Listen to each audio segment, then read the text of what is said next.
तो ये महाराष्ट्र में कल यानी 15 जनवरी को बीएमसी इलेक्शंस हुए, जिसमें 29 म्युनिसिपल कॉर्पोरेशंस में वोटिंग हुई, जिसमें 1700 कैंडिडेट्स 227 सीट्स के लिए कंटेस्ट कर रहे थे। चलो अब आते हैं बीएमसी इलेक्शंस की मेन हाईलाइट पे, यानी कौन कौन सी पार्टी ने अपनी टीम यानी अपनी अलायंस कैसे कैसे बना रखी है।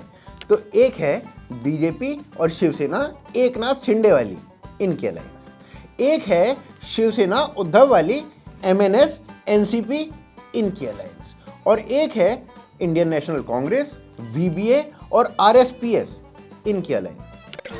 अरे मुझे चक्कर आने लगा। लेकिन सुनो सुनो सुनो सुनो सुनो सुनो सुनो, ये सारी पार्टीज ना एक साथ मिलके भी लड़ रही हैं और एक दूसरे के अगेंस्ट भी लड़ रही, अगेंस्ट भी। रुको रुको भाई, रुको रुको, अगर इतने में कंफ्यूज हो गए हो तो अभी रुको, आगे और ज्यादा करूंगा। कौन सी पार्टी ने किस पार्टी के साथ अलायंस बना रखी है और कौन सी पार्टी ने किस पार्टी के अगेंस्ट अलायंस बना रखी है, इसको विस्तार से बताने की कोशिश करता हूं। सही से बता पाऊंगा ये तो मुझे भी नहीं पता, क्योंकि ये खुद इतना कॉम्प्लिकेटेड है कि लड़ने वाली पार्टीज वो खुद समझ नहीं पा रही हैं। तुम लोग क्या समझोगे और मैं क्या समझाऊंगा। चलो फिर भी मैं ट्राई करता हूं। रेडी? खड़े मत रहना, देखो खड़े मत रहना। आसपास कोई कुर्सी उर्सी है तो उस पर बैठ जाओ, पानी का ग्लास अपने साथ रखना और स्पीड डायल पे एम्बुलेंस का नंबर लगा के फिर सुनना। तो चलो पुणे से शुरू करते हैं। पुणे में बीजेपी और शिवसेना एकनाथ शिंदे वाली, ये एक अलायंस है। शिवसेना उद्धव ठाकरे वाली और एमएनएस, ये एक अलायंस है। कांग्रेस यहाँ पे अलग लड़ रही है। और एक और अलायंस है एनसीपी शरद पवार का और एनसीपी अजीत पवार का। अगर आपको ये समझ में आया तो रुको, अभी कंफ्यूज कर देता हूं भाई साहब, अभी कंफ्यूज कर देता हूं। थाने में बीजेपी शिवसेना शिंदे वाली साथ लड़ रहे हैं और शिवसेना उद्धव ठाकरे वाली, एमएनएस राज ठाकरे वाली और आईएनसी, यहां पर ना आईएनसी इन दोनों पार्टी के साथ लड़ रही है जो पुणे में अगेंस्ट लड़ रही थी। अरे मुझे चक्कर आने लगा। नासिक में बीजेपी शिवसेना शिंदे वाली उससे अलग लड़ रही है, जो कि अभी तक एक साथ लड़ रही थी। और एक और अलायंस है महाविकास आघाड़ी का, यानी शिवसेना उद्धव ठाकरे वाली, एमएनएस कांग्रेस और एनसीपी शरद पवार वाली। यहाँ पे ये सब भी मिलके लड़ रहे हैं, जो कि और किसी भी जगह पे एक साथ नहीं लड़ रहे थे।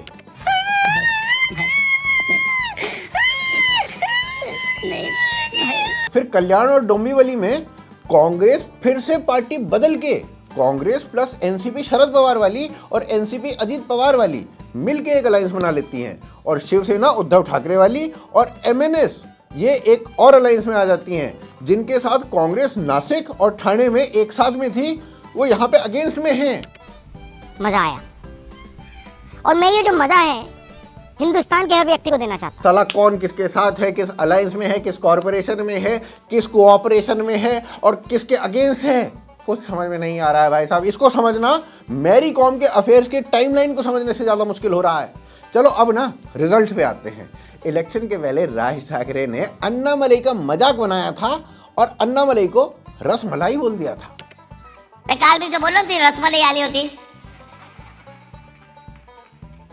तो सांगतोय की मुंबईचा आणि महाराष्ट्राचा काही संबंध नाहीये, हे स्वतः सांगतोय। और क्योंकि राज का बेटा अमित वो भी राज स्टाइल की पॉलिटिक्स फॉलो करता है, तो अमित को भी ना अंदर से ऐसे डेली बेसिस पे धमकी देने की कुलबुलाहट होती रहती है। तो भाई साहब उन्होंने धमकी दे डाली। और धमकी क्या थी? अगर राज ठाकरे सीएम बनते हैं तो बाहर के स्टेट से कोई भी महाराष्ट्र में नहीं आएगा, ट्रेन तक बंद करा देंगे। अबे कमबख्त, ये सीएम के इलेक्शन है ही नहीं। कौन सी बात कर रहा है भाई तू? पर जिस तरीके के रिजल्ट्स आ रहे हैं ना भाई साहब, लग रहा है दोनों बाप बेटे को किसी दूसरी ट्रेन की जरूरत पड़ेगी जो महाराष्ट्र से इनको बाहर निकालेगी, क्योंकि लोग इनको महाराष्ट्र में ऐसे रहने तो नहीं देंगे।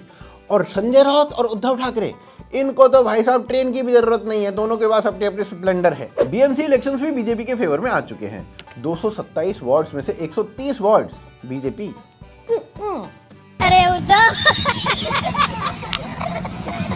इसके बाद ना सबसे पहले अन्नामलई खुद राज ठाकरे के पास गए और कहे, रसमलाई खुद अपने हाथों से खा लोगे या मैं ही खिलाऊं?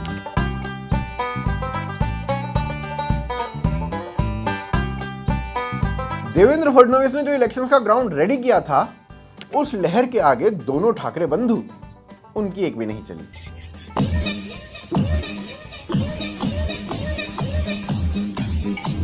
कुछ का तो ये भी कहना था कि एक बोलेरो के पास राज ठाकरे से ज्यादा सीट्स थी। अब देखिए, राज ठाकरे की पॉलिटिक्स में कुछ हो ना हो, कंसिस्टेंसी तो है। भले ही धमकी उनकी हर बार क्रिएटिव होती हो, पर हार उनकी हर बार कंसिस्टेंट रहती है। कुछ लोग तो कमबख्त राज ठाकरे के साथ मजाक कर रहे थे, राज ठाकरे को अर्जुन कपूर का इंस्पिरेशन बता रहे थे। पर मैं क्लियर कर देता हूं, ये जो एग्जाम्पल है ना, ये गलत है। अर्जुन कपूर के पास फिर भी 1-2 मूवी हैं जो हिट हुई थी, भले ही थोड़ी हो, पर कुछ तो सक्सेस है। राज ठाकरे के पास तो अब हार हुरने के बाद कल से राज ठाकरे फिर से अपने ओल्ड डेली रूटीन पे आ जाएंगे। कोई अदर स्टेट के पर्सन को देखो, उसकी मराठी की वोकैबुलरी चेक करो और फिर उसे पीट दो। ऊपर से राज और उद्धव ने अपनी हरकतों से जो बाला साहिब ठाकरे का नाम डुबोया ना भाई साहब, आज मुंबई ने उसका बदला लिया है इन दोनों भाइयों से, इन दोनों को डुबा के। वैसे राज ठाकरे को ना उद्धव ठाकरे से पहले हार की खबर मिल गई थी, क्योंकि उद्धव ठाकरे फ्राइडे होने के कारण जुम्मे की नमाज पढ़ने गए हुए थे। और ये प्रेडिक्शन कंगना रनौत ने ना कुछ साल पहले ही कर दिया था। उद्धव ठाकरे, तुझे क्या लगता है कि तूने फिल्म माफिया के साथ मिलके मेरा घर तोड़ के मुझसे बहुत बड़ा बदला लिया है? आज मेरा घर टूटा है, कल तेरा घमंड टूटेगा। महाराष्ट्र ने ठाकरे ब्रदर्स को ऐसे वाइप आउट किया है जैसे ऑपरेशन सिंदूर में भारत ने अजहर मसूद के खानदान को कर दिया था।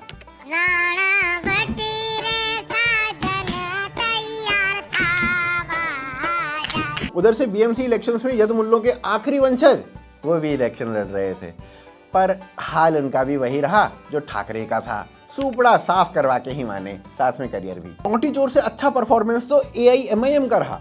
उधर से राहुल गांधी, वो भाई साहब वो अपनी पुरानी स्क्रिप्ट में ही दिखे, हर हार के बाद बस वोट चोरी ही बताते रहते हैं। कम से कम हर हार के बाद एक नया बहाना तो ढूंढ लिया करो। हर हार के बाद अलग अलग विदेशी हॉलीडेज पे तो जाते हो भाई साहब, विदेशी लोकेशन ही अलग चुनते हो, बहाना भी चुन लिया करो, क्या ही दिक्कत हो जाएगी।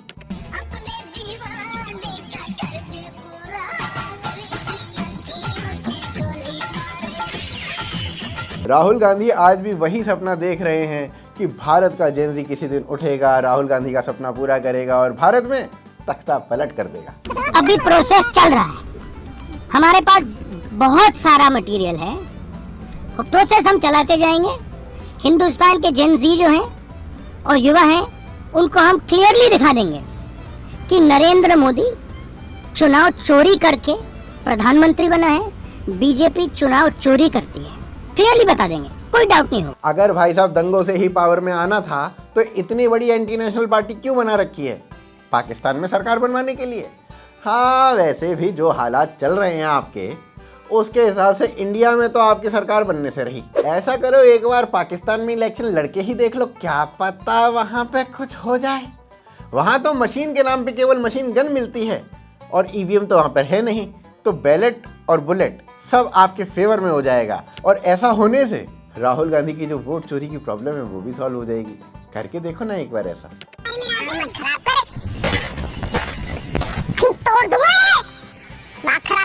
बाकी भाई साहब मैं क्या कह रही हूँ, मैं कह रही हूँ कि ब्लिंकिट से मेरा अनुरोध है कि स्क्रीन पे जितने भी नाम आ रही है ना, संजय राउत, राजू पारुलेकर, साहिल जोशी, अनुजा, निखिल वागले, राजदीप सरदेसाई, अगर इनमें से कोई हार्पिक, फिनाइल या मोटी रस्सी ऑर्डर करे, प्लीज डिलीवर मत करना इनको।